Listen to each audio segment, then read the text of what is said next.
Again, my name is Jenna. I work for the School of Nursing at the University of Michigan with graduate students as an academic advisor, and I'm honored to be able to work with this group of people.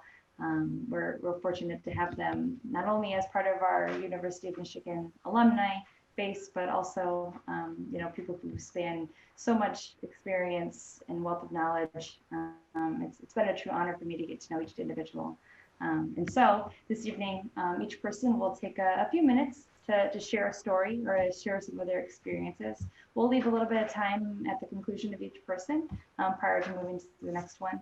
And then certainly there'll be more time in the end should there be any additional questions that come up. And we certainly see this as an engaging experience, right? So feel free to either use the chat box function for your questions or to just chime in and unmute yourself. So without further ado, we'll ask that Lakita start us out.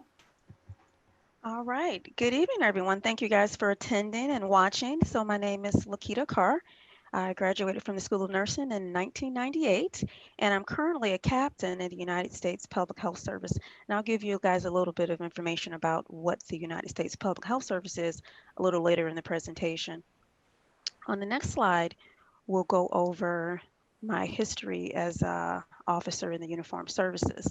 So I began my career in the uniformed services in 2003 as an Air Force officer, and I was stationed at Bolling Air Force Base in Washington, D.C. I think they renamed it now, but back then it was Bolling Air Force Base in Washington, D.C. Then I went on to work at the De Lorenzo TRICARE Health Clinic, which is actually at the Pentagon.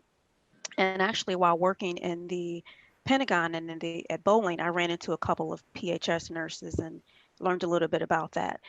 So in 2007, I separated from as an active duty officer and moved on to be a reservist for about 4 years. I was stationed at Seymour Johnson Air Force Base in North Carolina and at Andrews Air Force Base in Maryland.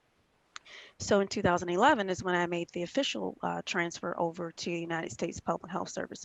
For those of you who don't know about the Public Health Service, it's one of the 8 uniformed services. So most of you are familiar with the Army, Navy, Air Force, Marine, Coast Guard, and the newly formed Space Force. But and also there's NOAA, National Oceanographic Atmospheric Administration, and then there's the United States Public Health Service. We're the only we're actually the world's only national uniformed service devoted to protecting, promoting, and advancing the health and safety of the nation. We have about 6,000 officers, which include nurses, physicians, pharmacists, engineers, and many more. So, in short, we provide healthcare services to underserved populations, and we serve at the forefront of natural disasters and disease outbreaks such as COVID 19, Ebola, Hurricanes Katrina, Irma, and Maria. So, right now, I'm stationed at the Food and Drug Administration in Silver Spring, Maryland. Prior to that, I was stationed at Federal Occupational Health, which is also in Maryland, but in Bethesda, Maryland. Deployments have included Independence Day celebrations, presidential inaugurations, the 50th March on Washington for MLK. I served with Hurricanes Harvey, Irma, and Maria. I also served with the reunification mission for the unaccompanied minors and children. I also served with the Hurricane Maria recovery, which was in Puerto Rico. And just recently, this year, I've deployed twice. I deployed with COVID 19 at Miramar Marine Corps Air Station in San Diego, California. And then I also deployed to Commission Corps headquarters, which is in Rockville, Maryland. So on the next slide, you guys may recognize a couple of pictures. So I'll start with the one that you don't really recognize. That's me back in 2003 when I joined the Air Force, and that's a couple buddies that I'm still friends with to this day. And in the center, some of you guys may notice the woman I'm standing with. That's Dr. Ada Sue Henshaw, who was the dean when I was in the School of Nursing. And to the right, the next slide is me with the then acting Surgeon General, Dr. Boris Lushniak. And then if we go down to the center and you see the state capitol, that's me with some other folks who were deployed for President Barack Obama's second inauguration. And then the next slide, I'm sorry, the next picture over is me deployed for Hurricanes Irma and Maria. That's at an Air Force base in Georgia. So on the next slide, I'll give you guys a little bit of details with regard to one of my most recent deployments, the one that happened in Marine Corps Air Station in San Diego. So basically, as you guys may recall, there were over 1,000 cruise ship passengers who had to be quarantined back in March due to the COVID-19 and the initial parts of the outbreak. So basically, the passengers were separated and they went to several different Marine Corps or Air Force bases around the country. And so my duty station at that time was at the, like I said before, Marine Corps Air Station at Miramar, San Diego.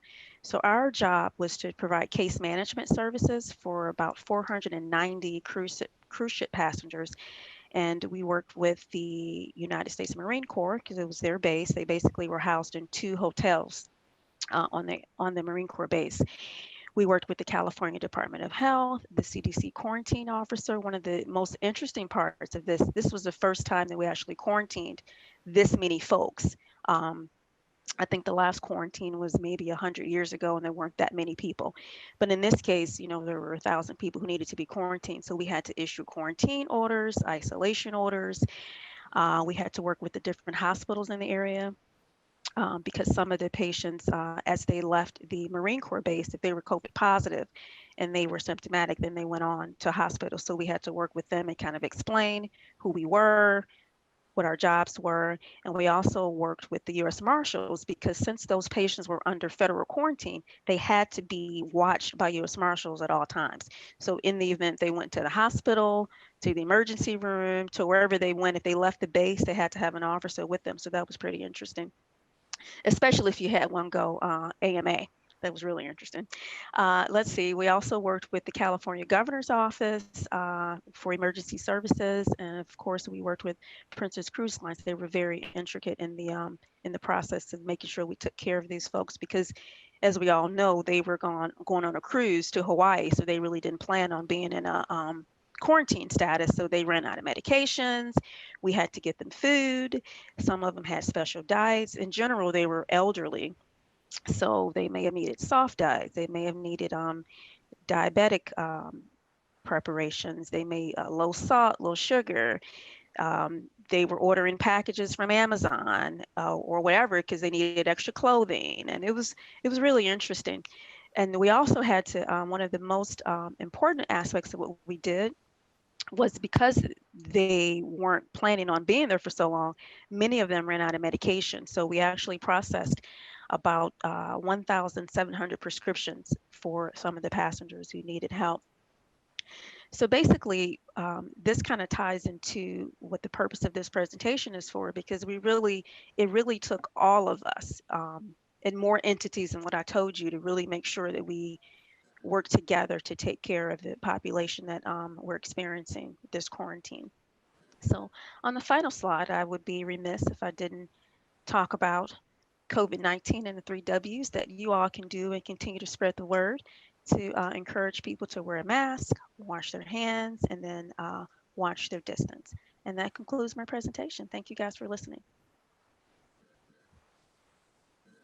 Thanks, Lakita. Does anybody have any questions for Lakita before we transition? What was your role in transitioning those individuals off of the ship, or did you get involved after they were already housed on the base?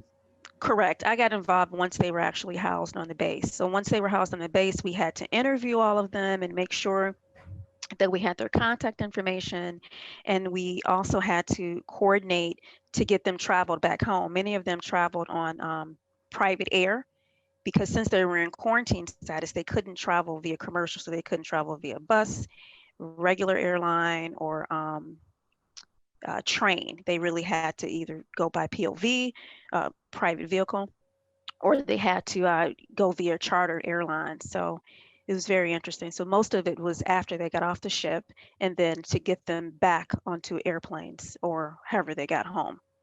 But usually POV, or some of them rented Ubers if they were nearby.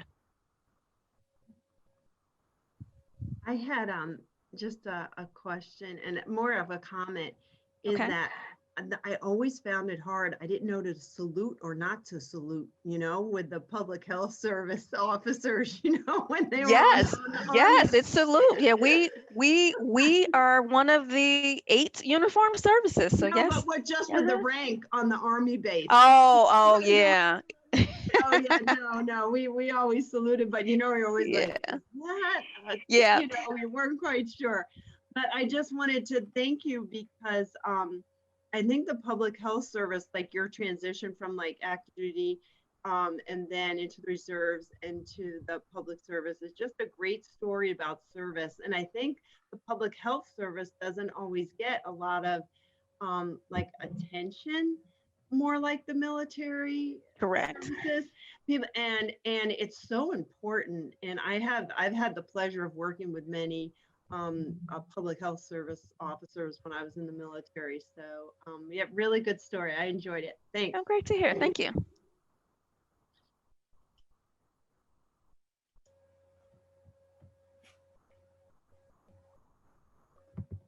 All right.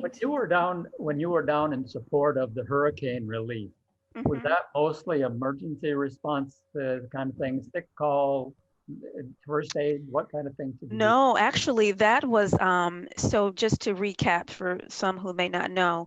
So with Irma and Maria, so remember there was a with Irma was attacking the Virgin Islands, and then they basically took folks that it was basically dialysis patients that I worked with. So they took those dialysis patients and sent them to Puerto Rico. But then Maria came, so they had to send the patients from Puerto Rico to stateside. So basically, we were responsible for going to the Air Force Base and basically getting them off of the planes and into some kind of temporary housing in Atlanta, Georgia.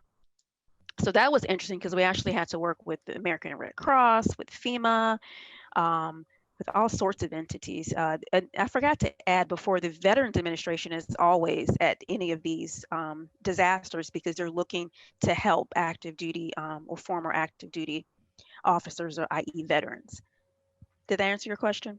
Yes.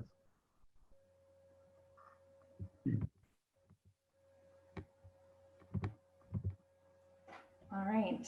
Well, with that, we will transition to Anthony. And then, of course, like we mentioned before, if there are any other questions, we'll have time at the end to have those asked. But Anthony, if you want to kick it off. Sounds good. All right. That's a heck of a story to follow here. So I'll see what I can do. But my name is Anthony Hofer. I am a retired lieutenant commander in the United States Navy. As you can see with the pictures here, I'm retired nurse corps. One second.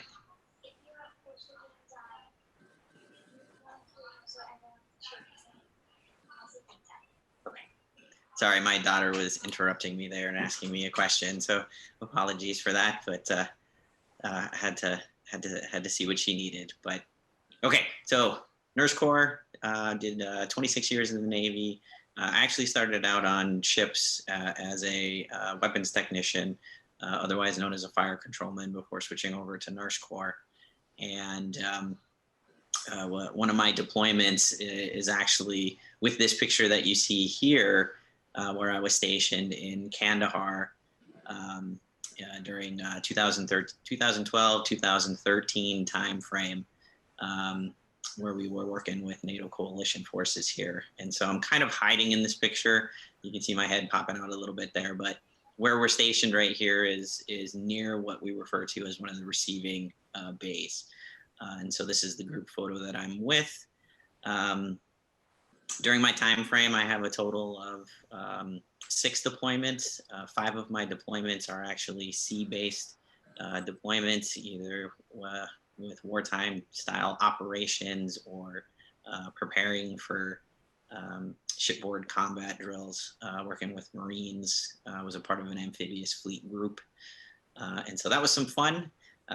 Toured all over the globe as a part of that mission, and was fortunate to switch over to the nurse corps about halfway through my career, and got a chance to tour all over the place. So my stories are kind of based on the preparation that I did for for what we refer to as battlefield medicine. I got to spend some time in downtown LA training. I got to spend some time in downtown Chicago training, and that really prepped us for what we saw while I was over in Kandahar. I do want to preface real quick, there's a slide that's going to come up with a video, and I was told to give you guys a warning that what is in this video that is upcoming is a bit graphic. This is a realistic video of what actually occurs while we are over there. The team that I was with, we transitioned, and I actually served over there with some of the people that are actually in this video. And so it was interesting to see and actually watch and work with this crew while we were there, and actually be able to bring footage from this to show realism. These last pictures here that you're seeing are kind of the distinction between my careers here. The picture that's nice and up close here, this is my time over at Naval Hospital Okinawa. I was there as, this is my clinical nurse specialist duty after I got my degree from the University of Michigan. And that's me standing there after receiving my award for doing a good job. And the other picture is me as a very young sailor in a uniform that only so many of us remember, but oh so comfortable. Those wonderful dungarees as I am strapping some bullets onto my chest, getting ready for battle stations. So next slide, please. And I believe our video comes on the next one. All right, so like I said, fair warning, it is a little bit real. It is some actual footage, so if you don't want to watch, now's the time for you to kind of avert and watch. But this is true rescue and medicine at its finest out in the field.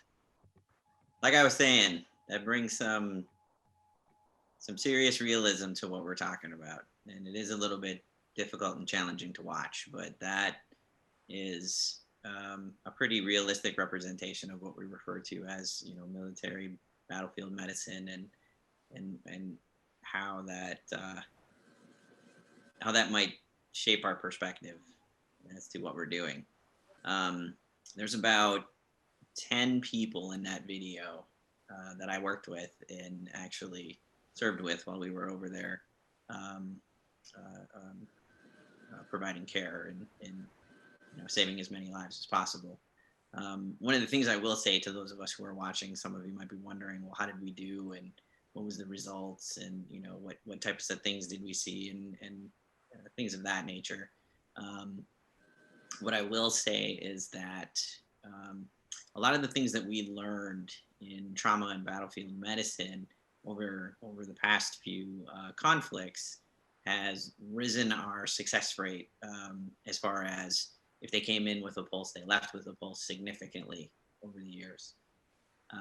At the time that I had left, the data we were collecting, we were averaging out at about 98% survivability rate. And if you think about that, with what you saw in that video, that's pretty amazing if you think about it.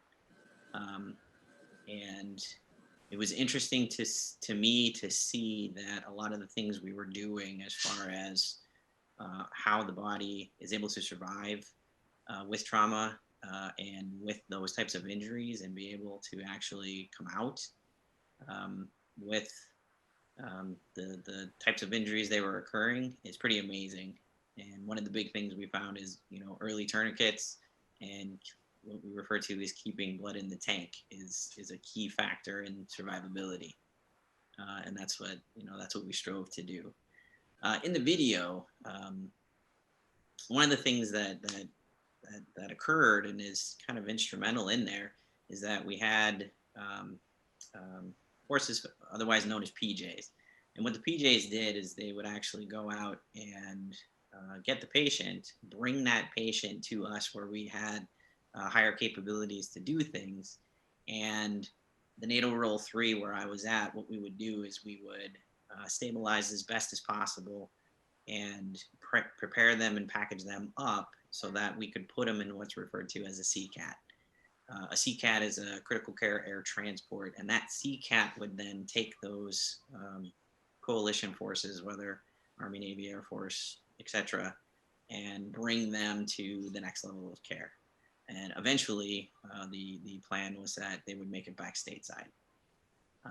Typically, they would go to Bethesda as one of the final destination stops at the big military hospital there. But our job was to make sure that they could make it back stateside. And so I don't want to go into too much more detail about what that entails over there, but I did want to show that we got some significant realism about what we're talking about. And so in ending, I was kind of showcasing a couple of these pictures here, which showcase a little bit of fun. And so the picture here with me carrying my 5N bag right there was because early in my nursing career, it was very incumbent upon me that we needed IV access on our patients, and I was determined to become a master at my craft in order to do that. And so this is me showcasing that I was one of the go-tos in order to go get that access. And the one on the other picture here is something that you don't see too often unless you're actually on ships. But this is a dedicated uniform that is paying homage to King Neptune and his court. And so otherwise referred to as a crossing the line ceremony that you do on ships when you cross the equator. And that's about all I'm going to tell any of you about what that ceremony entails. But I was one of the members of the court, which is why I'm wearing that particular outfit to help get those shellbacks on our ship. So I don't believe I have any more pictures for you guys other than these ones, but I am more than happy to answer any questions anybody might have.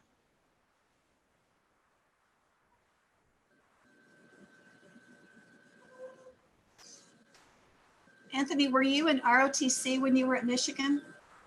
I was not. I actually went through a program called DUINS in the Navy. And so I was able to get my master's degree, but I did spend time with the ROTC crew. I actually did a presentation for them because the nursing students said that they learn a lot about nuclear power and other types of military training. And so they were very happy to hear that a fellow nurse was on campus to provide some medicine training to all of the nuclear ROTC students. Anthony, great presentation. I had like a question for you. How did that patient do? Do you know? I do know. And I can say it because it's on the video. But I wanted to stop the video just in case, because it's a bit heart-wrenching. So this particular soldier did not make it. We did everything that we could for him. But that one couldn't be saved. Yeah. Oh, I'm sorry. In the video, they actually pay homage, if you watch the rest of the video, to that person and they to the family and stuff. It really tugged on the PJ. You can see it in there. Yeah. Jenna, can you send us the link? Yeah, and I don't know, Phil, if you want to include that for the later with the video recording, but we could maybe include it there as well. But absolutely. Or yeah, in the chat maybe too. Yeah. It was really good. And then I had like a clinical question, like the intraosseous access. Mm-hmm. I've never seen it in the arm before, but was that common? Yes, very common, especially with that type of injury. And so what we found would happen with the IED blast is that the blast tended to be in the ground and kind of hidden. And so what would happen with the shock wave is that when it hit, most commonly the right hand would be the one that's on the trigger, and the blast would hit through the legs and it would hit through the right arm. And depending on if it was left or right side would depend on how it hit the body. And so most commonly the IO access would either be through the chest or through whichever surviving arm is available if they can establish IV access. Yeah, wow. Well, I'm so glad that you were there taking care of the soldiers. I mean, just knowing, I think for family members that have thanked me, they're just like so glad to know there's such good people over there. And you could see in that video and with your comrades and yourself that, it's just top notch. So thanks for sharing that with us. Did the best we could. Mhm.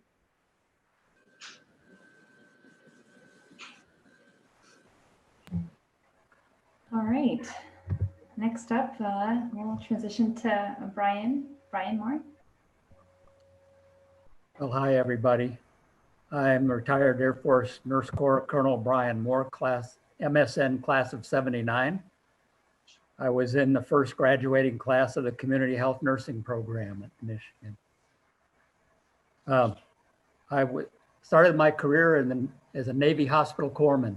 So Vietnam era, 1966. Spent 4 years active duty Navy. 2.5 years of that was field med with the Marines. Quezon Tet Offensive all happened while I was with the Marines. I never went to Vietnam. I'm blessed.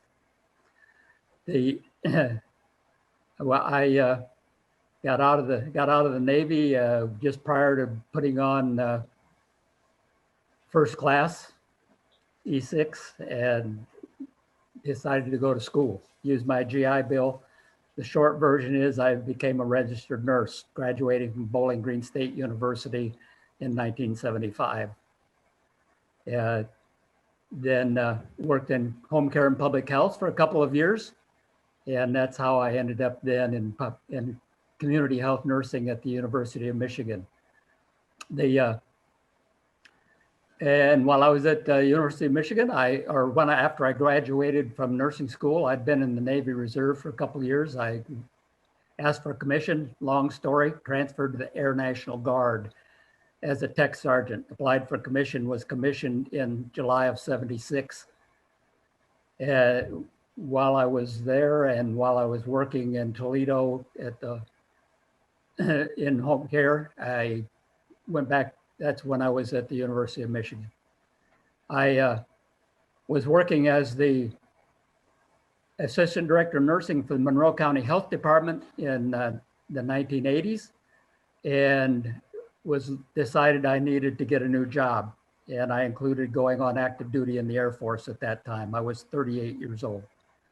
I went on active duty and spent 23 more years on active duty in the Air Force, retired in 2007, as you see, as a full colonel. Well, while I was on active duty, I was stationed at Eglin Air Force Base in Florida, and I was deployed to Baghdad International Airport in 2003. I was the 447th Expeditionary Medical Squadron Commander at Camp Sather, Baghdad International Airport. Go to the next slide. That's me at my desk. On a good day, it was 100 degrees at my desk, and that was in the air conditioning. I had 30 different personnel from 9 different stateside medical groups assigned to me. For all of you who are on this that are familiar with military medical training, you know why that we are able to make that work. Our mission was to provide 24-hour emergency response and medical support to the 2,000 troops operating the active duty runway at the airport. We arrived at Camp Sather on the 21st of July after a 52-hour trip from Eglin Air Force Base in Florida, and I took over command of the medical group on the 22nd of July. My first command call, I established my executive team and chain of command, and I also set 2 other priorities for the squadron. Number 1, to be establish and exercise our mass casualty response plan. And number 2, to establish communication with other medical units on the Baghdad airport compound. The airport compound was a walled compound, walled in by Saddam Hussein when he was at war with Iran. And he had a 10-foot wall on the outside of that entire compound. The compound was somewhere between 10 and 12 miles long and 7 and 10 miles wide. There were numerous medical units on the airport compound, directly supporting whatever unit they were assigned with, whether it was Army, Air Force, mostly Army and Air Force, and special forces. There were 4 different palace compounds on the airport compound.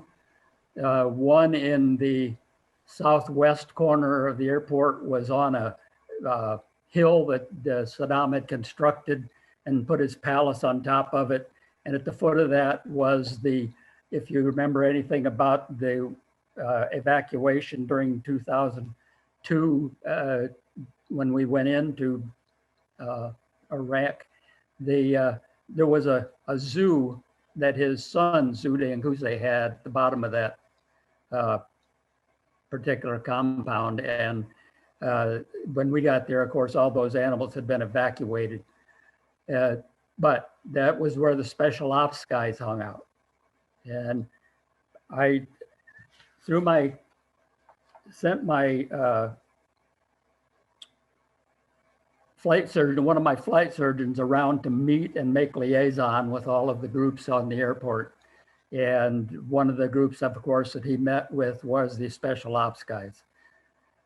That's a whole nother story. But anyway, our flight line, we had critical care air transport team that you heard Anthony talk about. The team was from Pennsylvania. We had a combat search and rescue team from New York, an Air National Guard. Many of the guys on that New York team, the PJs that Anthony talked about, those guys many of them responded to the 9/11 in New York and had much experience responding in that action and responding to rescue people. Our EMEDS was about 200 yards from the flight line, and the CCAT unit was between us and the flight line.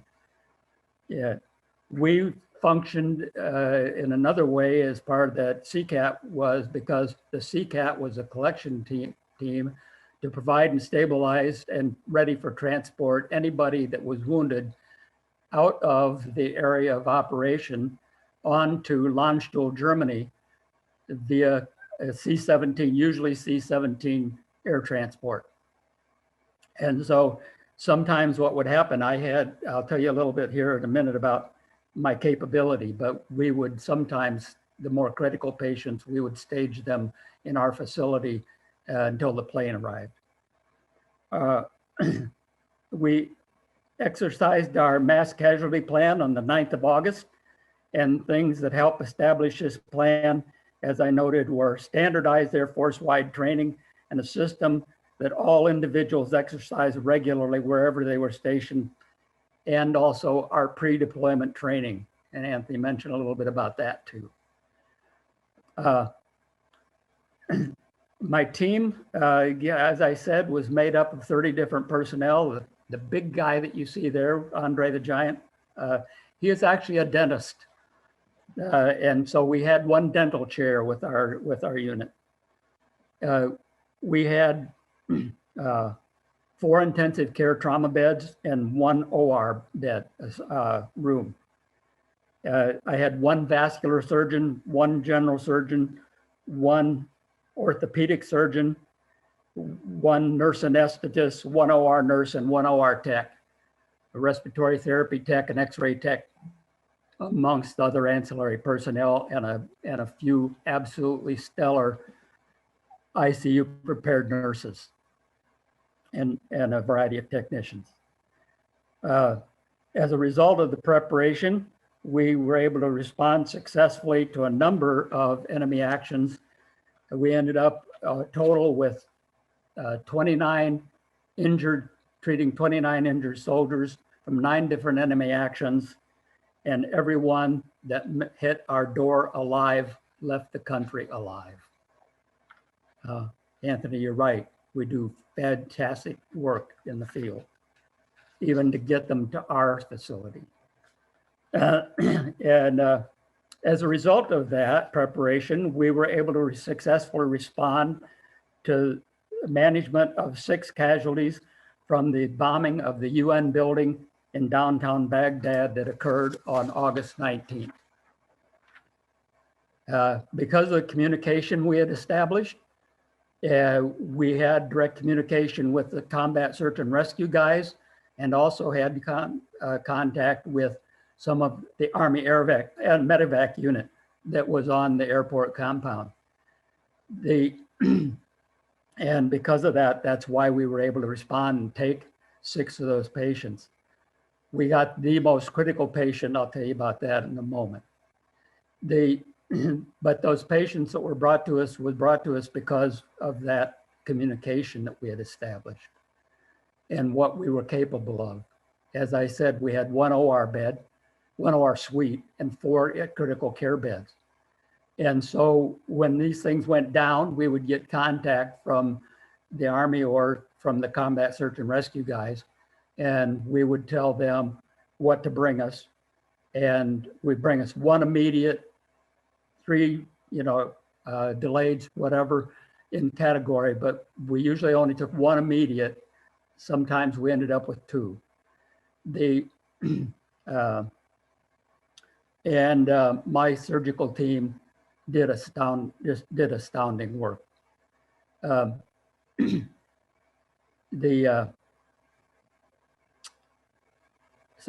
that was our capability, and that was how we responded. There's a whole variety of other stories, obviously, that we could tell, aren't there, Anthony? So we would stage those patients, and then they would go would do the manifest by the CCAT team would manifest the patients to come in, and the C-17 would come in. They would load them out and take them to Landstuhl, Germany, where they were offloaded and stabilized before and had treatment before they were then prepared to go back to the United States. One of the things that happened in 2005, I was deployed with a team to supplement the air transport facility at Andrews Air Force Base in Washington, D.C., where we received the patients from Landstuhl, from downrange. And we would offload those patients, and the critical patients would go to Bethesda or Walter Reed, which was still in operation at that time. And the other patients would remain overnight with us and be manifested to be transported all over the United States back to their home units, close to their families. So the system works from the combat medic in the field all the way to their home base. And because of that, yes, we have saved the lives of more soldiers seriously and critically wounded in the field than ever before. And it's interesting to note that these soldiers, when they come through, and all they want is a place to be safe, for their pain to be relieved, and to get back home, or more importantly, to get back to their unit. Almost to a man, all they want to do is get fixed up and get back to their buddies. So again, a very humbling experience, and I'm open to any questions you might have. You can go to the next slide, by the way, I'm sorry. That's my guys at action is some of the wounded, and the picture on the right is chaff and flare by a C-130 taking off out of Baghdad. The only way to safely take off out of Baghdad was with chaff and flare, because everybody was trying to shoot you down. Fortunately, they didn't have any Stinger missiles.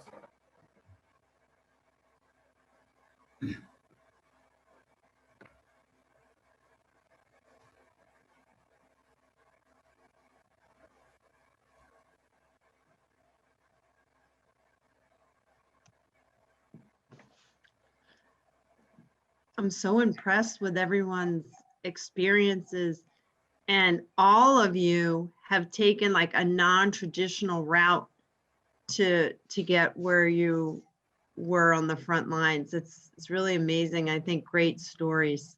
I feel really boring.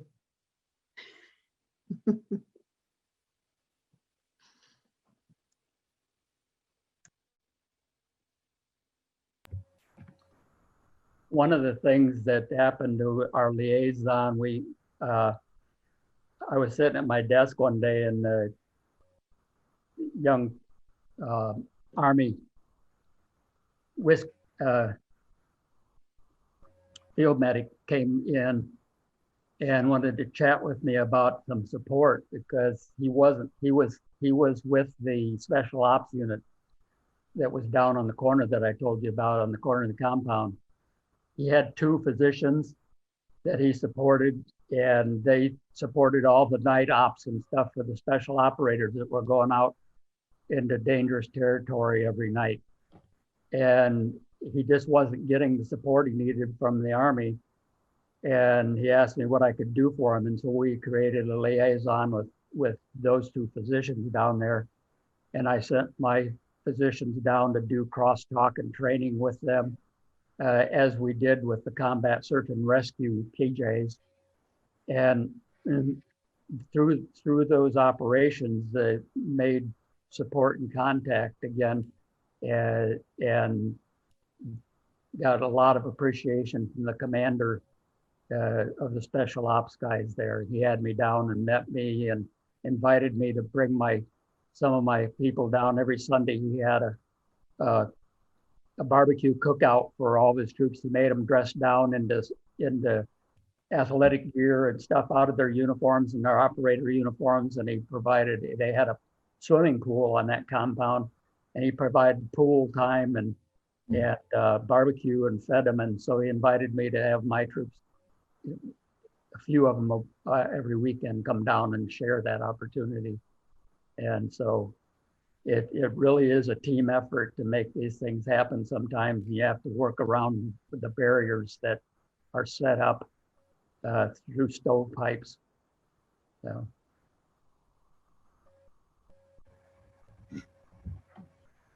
Well, thanks so much, Brian, for sharing your story. I know that you absolutely have a plethora more to share, but appreciate your time this evening for that. And next up, we have Penny.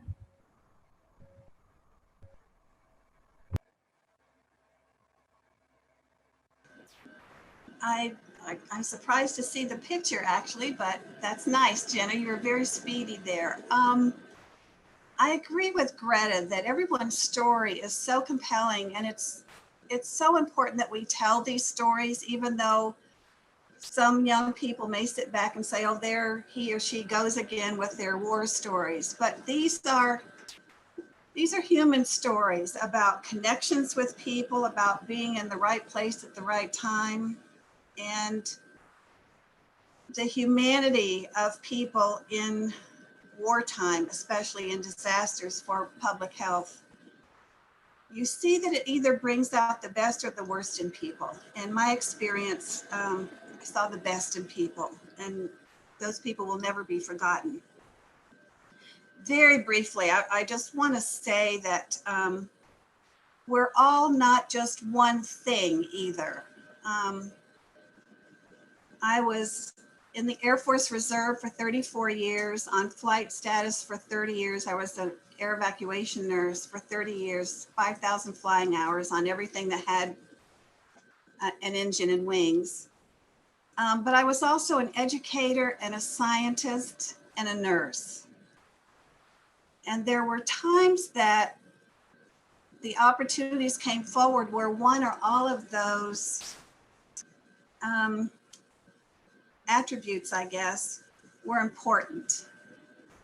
And I have to attribute a lot of my success to Michigan, because that's, you know, our saying of leaders and best is not just vacant words. It's being able to stand up and do what's right in the moment when you're just too damn tired to do it. And you don't think you can do it, but you do it. And so just a few career things where these four people inside me came forward. I was a PhD student at Michigan, and I was a flight nurse up at Selfridge in the 130 unit there. And I got a call right after I had finished, right after I graduated in 1985. And my Air Reserve technician said, then I was a Major Pierce, congratulations. And I said, oh, thank you. It was great to graduate. She said, no, that's not what we mean. You've just been selected to be our new commander. And I said, well, I can't be because they've always been MSc officers. And apparently, our MSc officer commander had done some bad things that I didn't even know about. But the 4th Air Force general came through and said to the local commander, well, who's the most qualified person? And he said, well, I'm sorry, but the best person we have is a nurse, but the regulations say it has to be an MSc officer. He said, well, if she's the most qualified, then we'll change the regulations. So in 1985, I became the first commander of an airback squadron that was a nurse, and now they're all nurses. So that's part of what I mean about being able to do whatever I had no idea how to do that. I never thought I would be asked to do that or told to do that, but we did it. We did it. And we, as a team, you learn about team and you learn about mobilizing the talents and the expertise of other people so you don't screw up bad, right? So I was that for a while, and then I went to McGuire, which was the largest airback squadron in the world, over 400 people. We had the entire Middle East, European theater, Caribbean up to Iceland, where I got to fly the big planes. And from there I deployed, and I got a call on Thursday that I was being activated during Desert Storm. So I went to the dean, Rita Dumas at the time, and I said, I have to go. I have to go. I have to leave my class. I have to go. And I did, and I was gone that entire academic year. But being an educator really helped me in a deployed location. I had 1,492 airback people assigned to me. There was no structure. Nobody knew what to do. And I said, well, we'll have classes. We'll turn it into a classroom. So, we were all there, but the balloon hadn't gone up yet. People were getting demoralized. People act out when they don't have meaningful work to do. So we just started training and mobilizing groups and did all kinds of things. So that's where being an educator really helped. Being a scientist, I saw the same mistakes being made that I saw toward the end of Vietnam when I first joined. And I said, why do we continue to make the same mistakes over and over and over again? I've got to do something about that. So the year after that, and Ada Sue Henshaw was very instrumental in getting this formed, but the Tri-Service Nursing Research Program was formed that provided funding for military nurses to do research. So I launched a 20-year research program looking at post-deployment health. And it focused primarily on women because, as you know, the Desert Storm was the first mobilization of women who happen to also be mothers in our history. So you're a nurse, you're an educator, you're a human being, and it all comes together at the right time in the right place. I'm just so proud to have known many of the people that I've met. Today, when people say, thank you for your service, I never know what to say. And it takes me back. And I feel so humble. And I say to them, the truth is, I loved it. I wouldn't have wanted to be any place other than where I was doing what I was doing. I took the first big flight out of Saudi Arabia with 103 patients, which is by regulation, the maximum number you can put on a 141. And in 30 years of flying, I never had an in-flight death. So the Nairobi bombing, the USS Cole bombing, I evacuated all those people. And someone mentioned earlier, just the joy of saying to a parent, your child, your son or daughter is going to get the absolute best care possible by people who have put everything on the line to make sure it happens. And to be on the forefront of military medicine and to see lives saved And then, of course, to go to USIS and work at Walter Reed also, and to see that there are triple amputees that do survive, and they get rehabilitated, and they have full lives, and they have families, and they have children. So I launched another whole research career on military families, looking at how kids do. How are our kids doing when one or two parents are deployed for repeated times or extended period of times? So thank you for your service. To me is kind of selfish, because I loved every minute of it. I loved it all. And I would have continued doing it, but I reached the maximum retirement age and I had to go. And it was getting harder and harder to get up the stairs of the airplane and lifting, Marines up over my head and things like that. But it was a joyous time of life. And I say to any young person, if you want to serve, if you want to feel good about what you're doing, you got to try the military. Nursing is the same way. Medicine is the same way. Public health services, it's being where you're the most service to your fellow human beings. And you're shoulder to shoulder with the best people in the world. So I just hope we can inspire more and more of our young people to serve in whatever capacity. I long for the day we have no more wars. But keeping the peace is just as hard. It's just as hard. So thank you for including me tonight. And I appreciate that you did this for our student body. Thank you.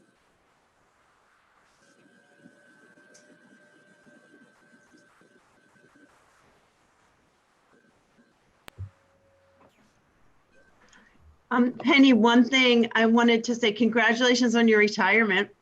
Thank you. But It's horrible, Greta. one thing I wanted to emphasize that you said, and I was thinking about what someone told me when I was in the Army, and they said, Greta, one of your main jobs is to train people, is to train soldiers and those your fellow officers and enlisted that you serve with, just training everything, just train and help other people. And you said that was really, I kind of laughed at it because it came back to me when you talked about you didn't know what we were going to do, so you made everything a classroom. Right. And I thought, that's what I was taught too. Yeah. So that was really resonated with me. Thank you. The other good thing about the military is there were so many young men and women who had a high school education, that came from Appalachia, that came from, all kinds of backgrounds. And the military trains them and gives them a sense of purpose. And they go on and you talk to them and they get inspired to become a nurse or whatever. It's just they go on and on and on. And there's no limit. I have PhDs at USIS. Every one of the men we had started as an enlisted person. And now they're getting a PhD in nursing. They're going to be scientists and they're doing great things. So there's no ceiling. There's no ceiling. And, I know my husband being in the Marine Corps, he always used to say, I served in the military with some of the smartest people I ever knew, and they never went to college. Yes, yes. So he always appreciated that. Yes. But yeah, thank you. Thank you, Greta. It's good to see you again. You too. Did you retire before you got to fly on the C-17 platform? The C-17 was just coming in when I was going out. But I still don't understand it. It doesn't have the capacity that we need. The 141, you could put 103 patients on there. The C-17 is like less than 20. Yeah, that's because they make it so they can switch it in and out to all the different missions. Yeah, it's big enough for the Abrams tank, right? But I'll tell you what, the space you would have enjoyed. Well, here's something funny, and Greta will appreciate this because she's so involved in the American Legion and so on. When people would complain, they're deployed, they're complaining about everything and nothing's right, and nothing's fair, and it's hot, and blah, blah, blah. I said, shut up. Because in 20 years, when you're sitting on the bar stool in the American Legion, you're going to have contests among each other. Who had it worst? I said, I'm giving you the worst, so you have lots to talk about. So shut up and get on with it. I got a quick story about that because I was sitting at my desk where I was telling you it was 100 degrees. Yeah. And somebody came in about 10 o'clock in the morning and they said, have you been outside today? It is beautiful outside. Well, if you've ever been to Baghdad or over there, you know that the dirt is like talcum powder. And when the wind blows, it just fills the air and you can't see hardly, more than a mile. Well, it was calm. You could see all the way across to the flight tower that day.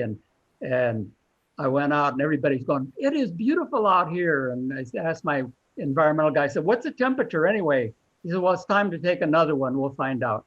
So he takes the temperature, it's 118 degrees. Yeah. And we all thought it's beautiful outside because the previous 7 days had been 128. Yep. So it's all relative. And I will just remind you, in that temperature, the women were not allowed to roll up their sleeves or take their outside jacket off. Not in Baghdad.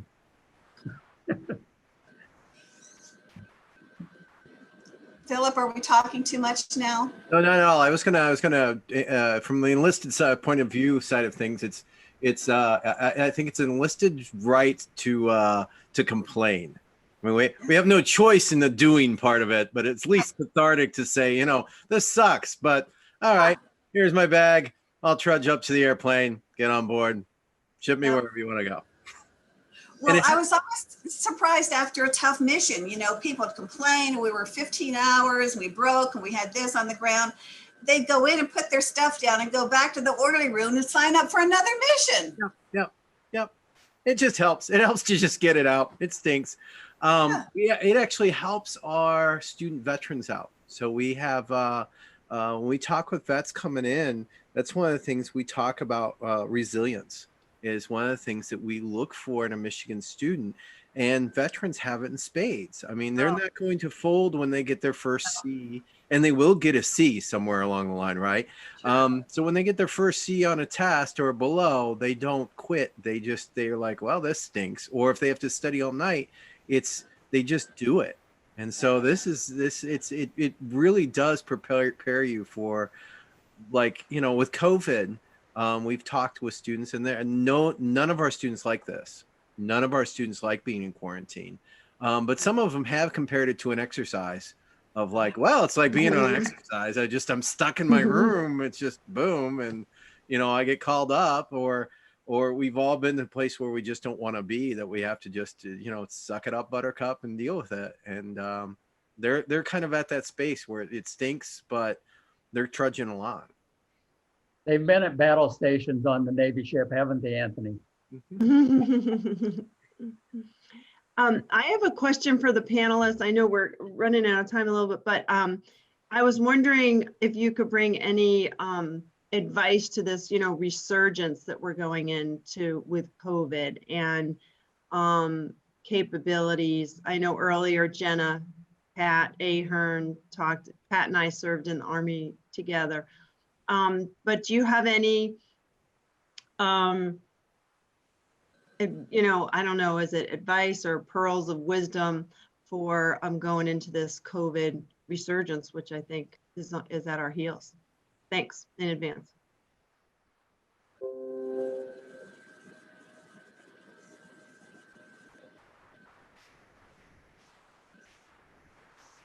I think Lakita had it nailed with her 3 W's.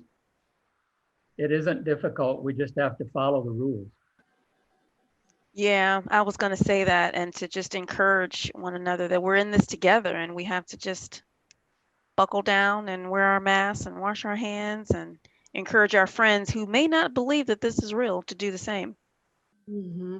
Do you think that there's any capacity for the military to help out if some of those models do pan out in the resurgence, like with that would something like those, is it the CTAC or the critical care, those types of things, God forbid, but, I saw on the news yesterday that the military was deployed to El Paso Yeah. to help out. So any feelings about military assets? Yeah, they helped out in New York at the Javits Center, and I want to say in Detroit, they helped out there as well. And I want to say in various other parts of the country, they helped as well. Even when we were in Miramar in San Diego, even though we were kind of using the Marine base, we still had the servicemen helping us. Do you think that'll be for this next resurgence? Do you think it'll be a similar? I think it's going to have to be. I think it is when these states put their requests through, it goes to that panel of I forgot what the official name is, but they basically meet. It's DOD, it's PHS, it's FEMA, and they all kind of meet and figure out which is the best asset to help which particular state was requesting the help. Yeah. Thank you very much. Thanks. You're welcome. Thank you. Thanks, You know, Brian. from my time in sections, I would hear lots of meetings discussing, the hospital ships, like where they were assetting them as to where they were going, and they were discussing, is it staying close to home? Is it staying on a coast, or are we actually, Mhm. sailing out with the Comfort or Mercy, to be able to provide relief beds? Not. I think when they were discussing it, don't quote me on this one, but I believe what they were doing was wanting to pull non-COVID patients into those ships in order to be able to care for them, so that they could expand more COVID, beds in the actual hospitals. And so maybe they would be looking at something like that. I know they were discussing it, before I was retiring. Interesting. Thank you. I could certainly see that happening. And I saw, I think that is a lot of these temporary hospital beds that were set up in various cities were set up many times by military reserve and our guard personnel, because we can do that. When I deployed to Desert Storm, I helped open up the 500 bed contingency hospital in Zweibrücken, Germany. And we hit that place with our team, and we had it open and up for receiving patients in 24 hours. Now, granted that all of the equipment and supplies were pre-staged at that facility, but we had to unpack it and get everything ready. And so military has the prime training, as I pointed out in my training, of bringing those 30 different people from 9 different places and making a team out of them within 10 days. It just, because of the training, Penny, you're right, training and education, you just can make that stuff happen. And so, yes, the military got that skill set, absolutely. I will say one thing I've seen, I'm teaching graduating nursing seniors in their capstone clinical. We were shut out of the facilities in the spring, and we had to scramble to go to build a online program with meaningful training that we could continue to graduate those students. And then in the summer, we were able to get back into the hospitals. And then this fall, in order to get capacity, we had to combine, because there's still they're shut out of some hospitals. And in order to get them any bedside care hands-on, we went in with another model, hybrid model, where now they get at least 5 days of hands-on clinical care at the end of about 85 hours of online clinical scenario training, where they have to do critical thinking and problem solving and build templates and care plans. And be able to do that going forward, I think that's again, and what I see in the hospitals, because I've been back in them now, is the hospitals are doing a fabulous job of isolating and separating healthy from COVID patients and providing the care, and then downgrading as those patients test negative. And they're doing these hospitals and local communities are doing a marvelous job.